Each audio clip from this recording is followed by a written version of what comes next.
Magandang araw po, Pag-asa Weather Update. Alamin ang lagay ng panahon ngayong araw na Martes, August 22, 2023.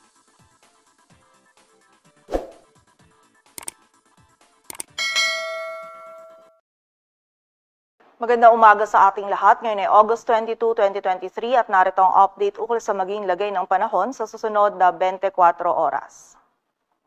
Patuloy pa rin umiiral ang southwest monsoon o habagat dito sa bahagi ng Southern Luzon, Visayas at Mindanao kung saan ngayong araw malaking bahagi ng ating bansa lalong-lalo na yung western section nito ay makakaranas pa rin ng maulap na kalangitan at mga kalat-kalat na pag-ulan, pagkidlat at pagkulog dulot pa rin yan ng habagat. At sa kasalukuyan ay wala tayong minomonitor or namamataan pa na sama ng panahon na maaaring magkaroon ng direct effect sa anumang bahagi ng ating bansa.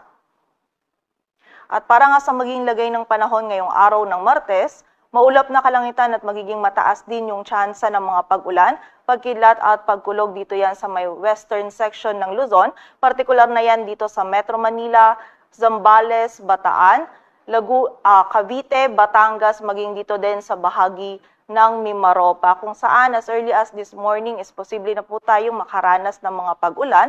May mga episode or time na hihinto naman yung mga pag-ulan na ito, ngunit pagsapit ulit ng hapon at gabi ay magiging mataas po muli yung tsansa ng mga pag-ulan, pagkilat at pagkulog dulot pa rin po yan ng habagat. So kapag po tayo ay lalabas, huwag nating kalilimutan yung mga pananggalang natin dito sa mga pag-ulan na ito. Samantala, sa nalalabing bahagi naman ng Luzon ay magiging bahagyang maulap hanggang maulap yung kalangitan. Meron tayong posibilidad pa rin ng mga isolated or yung mga biglaan at mga panandaliang pag-ulan, dulot yan ng mga localized thunderstorms. Agwat ng temperatura dito sa Metro Manila ay mula 26 to 32 degrees Celsius.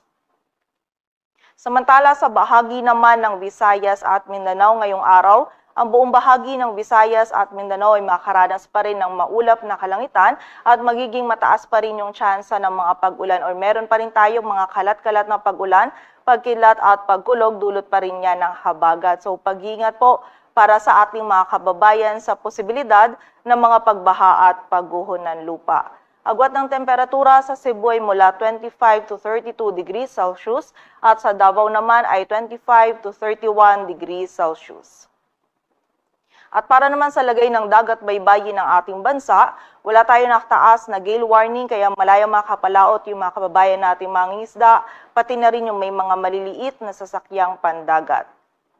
At para naman sa 3-day outlook ng mga key cities ng ating bansa, dito sa Metro Manila, bukas ng Miyerkules ay magiging maulap pa rin yung ating kalangitan at magiging mataas pa rin yung tsansa ng mga pag-ulan, pagkilat at pagkulog dulot yan ng habagat. And by Thursday and Friday naman ay mababawasan na yung mga pag-ulan na ito. Ngunit meron pa rin tayong tsansa ng mga isolated o yung mga biglaan at mga panandaliang pag-ulan, pagkilat at pagkulog dulot yan ng mga localized thunderstorms. Agwat ng temperatura dito sa Metro Manila ay mula 25 to 32 degrees Celsius. Samantala, sa bahagi naman ng Baguio City at Legazpi City in the next 3 days, ay patuloy pa rin tayong makaranas ng bahagyang maulap hanggang maulap na kalangitan at meron pa rin tayong mga tsansa ng mga isolated na mga pag-ulan, dulot yan ng mga localized thunderstorms. Agwat ng temperatura sa Baguio City ay mula 16 to 24 degrees Celsius at sa Legazpi City naman ay 25 to 33 degrees Celsius. Samantala, sa bahagi naman ng Metro Cebu, bukas dulot pa rin yan ang habagat, ay magiging maulap pa rin yung kalangitan at meron pa rin tayong mga kalat-kalat na pag-ulan, pagkilat at pagkulog, dulot nga po yan ng habagat. So pag-ingat pa rin po para sa ating mga kababayan sa posibilidad ng mga pagbaha at pagguho ng lupa. And by Thursday at Friday naman ay mababawasan na yung mga pag-ulan ng ating mararanasan. Ngunit meron pa rin tayong tsansa ng mga isolated ng mga pag-ulan, dulot naman yan ng mga localized thunderstorms. Agwat ng temperatura sa Metro Cebu ay mula 24 to 33 degrees Celsius. Samantala, sa bahagi naman ng Metro Davao, in the next 3 days ay makakaranas tayo ng bahagyang maulap hanggang maulap na kalangitan.